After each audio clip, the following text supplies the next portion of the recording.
ಉತ್ತರ ಕರ್ನಾಟಕದ ಜನರು ಬಹುಕಾಲದಿಂದ ನಿರೀಕ್ಷಿಸುತ್ತಿರುವ ಬೆಳಗಾವಿ ಧಾರವಾಡ ನೇರ ರೈಲು ಮಾರ್ಗ ಯೋಜನೆ ಮತ್ತೊಮ್ಮೆ ವಿಳಂಬವಾಗಿದ್ದು ರಾಜಕೀಯ ವಲಯದಲ್ಲಿ ಕಾಂಗ್ರೆಸ್ ಬಿಜೆಪಿ ನಡುವೆ ಆರೋಪ ಪ್ರತ್ಯಾರೋಪಗಳಿಗೆ ಕಾರಣವಾಗಿದೆ.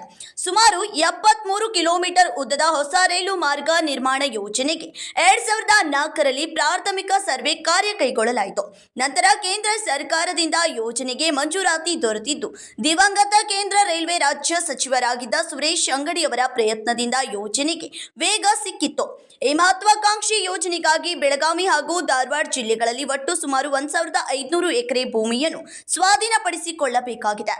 ಇದರಲ್ಲಿ 80% ಭೂ ಸ್ವಾಧೀನ ಪ್ರಕ್ರಿಯೆ ಪೂರ್ಣಗೊಂಡಿದ್ದರೂ ಉಳಿದ ಭೂಮಿಯ ಪರಿಹಾರ ವಿತರಣೆ ವಿಚಾರದಲ್ಲಿ ಉಂಟಾದ ಕಗ್ಗಂಟು ಯೋಜನೆಗೆ ದೊಡ್ಡ ಅಡ್ಡಿಯಾಗಿರುತ್ತದೆ. ಭೂಸ್ವಾಧೀನ ಪ್ರಕ್ರಿಯೆ ಪೂರ್ಣಗೊಳ್ಳದಿರುವುದರಿಂದ ಕಾಮಗಾರಿ ಆರಂಭವೇ ಆಗದೆ ಯೋಜನೆ ವರ್ಷದಿಂದ ವರ್ಷಕ್ಕೆ ಮುಂದೂಡಲಾಗುತ್ತಿದೆ. ಈ ಯೋಜನೆ ಈಗ ರಾಜಕೀಯ ಪ್ರತಿಷ್ಠೆ ವಿಚಾರವಾಗಿದ್ದು ಕಾಂಗ್ರೆಸ್ ಮತ್ತು ಬಿಜೆಪಿ ನಾಯಕರು ಪರಸ್ಪರ ಆರೋಪಗಳನ್ನು ಮಾಡುತ್ತಿರುವುದು ಕಂಡುಬರುತ್ತಿದೆ. ಇದೀಗ ಬೆಳಗಾವಿ ಲೋಕಸಭಾ ಕ್ಷೇತ್ರದ ಸಂಸದರಾಗಿರುವ ಮಾಜಿ ಮುಖ್ಯಮಂತ್ರಿ ಜಗದೀಶ್ ಶೆಟ್ಟರ್ ಅವರು ಅಧಿಕಾರಕ್ಕೆ ಬಂದಿದ್ದು 2 ವರ್ಷವಾದರೂ ಯೋಜನೆ ಸಾಕಾರವಾಗಿಲ್ಲ ಎಂಬ ಟೀಕೆಗಳು ಕೇಳಿಬರುತ್ತಿವೆ. ಈ ಯೋಜನೆ ಜಾರಿಗೆ ಬಂದರೆ ಬೆಳಗಾವಿ ಧಾರವಾಡ ನಡುವೆ ನೇರ ಸಂಪರ್ಕ ಸಿಗುವುದರ ಜೊತೆಗೆ ಉತ್ತರ ಕರ್ನಾಟಕದ ಜನರಿಗೆ ಹೆಚ್ಚಿನ ಅನುಕೂಲವಾಗಲಿದೆ. ಆದರೆ ರಾಜಕೀಯ ಇಚ್ಛಾಶಕ್ತಿ ಕೊರತೆ ಈ ಪ್ರಮುಖ ರೈಲ್ವೆ ಯೋಜನೆಯ ವಿಳಂಬಕ್ಕೆ ಕಾರಣವಾಗಿದೆ ಎಂದು ಸಾರ್ವಜನಿಕರು ಮತ್ತು ಹೋರಾಟಗಾರರು ಆರೋಪಿಸುತ್ತಿದ್ದಾರೆ. ಬೆಳಗಾವಿ ಕಿತ್ತೂರು ಧಾರವಾಡ ರೈಲು ಮಾರ್ಗದ ಬೆಳಗಾವಿ ನಾಗರಿಕರ ಕನಸು ಬಹಳ ದೀರ್ಘವಾದದ್ದು. 20 ವರ್ಷಗಳ ಹಿಂದೆ ಅದು ಸರ್ವೆ ಆಗಿದೆ. ಯಾವಾಗ ದಿವಂಗತ ಸುರೇಶ್ ಅಂಗಡಿ ಅವರು ಮೊದಲ ಸಲ 2004ರಾಗೆ MP ಆದರೂ ಅಲ್ಲಿಂದ ಅದು ಕನಸಾಗೇ ಉಳಿದೈತೆ. ಯಾಕಂದ್ರೆ ಮೊದಲು ಸರ್ವೆ ಅಂದರು, ಮತ್ತೊಂದು ಸರ್ವೆ ಅಂದರು, ಇನ್ನೊಂದು ಸರ್ವೆ ಅಂದರು. ಸರ್ವೆ ಎಷ್ಟೋ ಸಲ ಆಗಿದೆ. ಆದರೆ 2026 ಬಂದರೂ ಸಹಿತ 22 ವರ್ಷ ಆದರೂ ಸಹಿತ ಅದು ಅನುಷ್ಠಾನ ಆಗ್ತಾ ಇಲ್ಲ.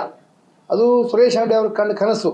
ಅದಕ್ಕೂ ಮೊದಲು ಅನೇಕ ಸಲ ಸುರೇಶ್ ಅಂಗಡಿ ಅವರು ಹೇಳಿದರು. ಆಮೇಲೆ ಹಾಲಿ MP ಗಳಾದಂಥ ಜಗದೀಶ್ ಶೆಟ್ಟರ್ ಅವರು ಅನೇಕ ಸಲ ಬೆಳಗಾವಿ ಜಿಲ್ಲಾಧಿಕಾರಿ ಜೊತೆ ಸಭೆ ಮಾಡಿದ್ದಾರೆ. ಇನ್ನೇನು ಎಲ್ಲ ಭೂ ಸ್ವಾಧೀನ ಪ್ರಕ್ರಿಯೆ ಮುಗಿತಂತ ಹೇಳಿ ಜಿಲ್ಲಾಧಿಕಾರಿಗಳು ಸಹಿತ ಅನೇಕ ಸಲ ಇದನ್ನು ಹೇಳಿದ್ದಾರೆ. ಆದರೂ ಸಹಿತ ಅದು ಪೂರ್ತಿ ಆಗಲಿಲ್ಲ, ಪೂರ್ತಿ ಆಗ್ತಾ ಇಲ್ಲ. ಆದ್ದರಿಂದ ಈ ಸಂದರ್ಭದಲ್ಲಿ ಒಂದು ಮಾತು ಹೇಳೋದಂದ್ರೆ, ಸುರೇಶ್ ಅಂಗಡಿ ಅವರು ತೀರ್ಕೊಂಡ 5-6 ವರ್ಷ ಆತೀಗ. ಇಷ್ಟಾದರೂ ಸಹಿತ ಅದು ಇನ್ನೂ ಯೋಜನೆ ಕಾರ್ಯರೂಪಕ್ಕೆ ಬರ್ತಾ ಇಲ್ಲ. ಯಾಕೆ ಎಲ್ಲಿ ಸ್ಟಾಪ್ ಆಗಿದೆ ಅಂತ ಗೊತ್ತಿಲ್ಲ.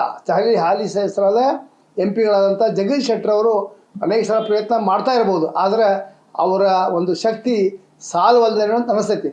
ಆದ್ದರಿಂದ ಆದಷ್ಟು ಬೇಗ ಏನು ಪರಿಹಾರ ಕೊಡಬೇಕು, ಅಲ್ಲಿ ಭೂಮಿ ಕಳ್ಕೊಂಡವರಿಗೆ ಅದನ್ನು ಬೇಗ ಕೊಟ್ಟು ಅದನ್ನು ಆದಷ್ಟು ಬೇಗ ಅನುಷ್ಠಾನಗೊಳಿಸಬೇಕು ಅಂತೇಳಿ ಈ ಸಂದರ್ಭದಲ್ಲಿ ನಾನು ಒತ್ತಾಯಿಸ್ತಾ ಇದ್ದೇನೆ. Vinod Kolkar, KMM Kannada news, Belagavi.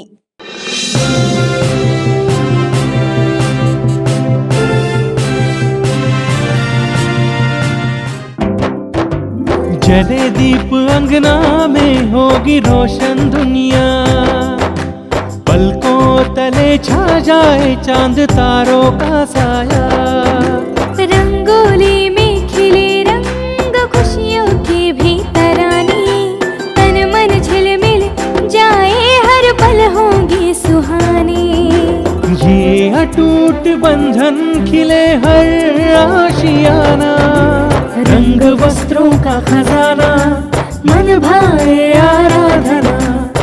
आराधना मारुति गली बेलगाम. मन भाए आराधना.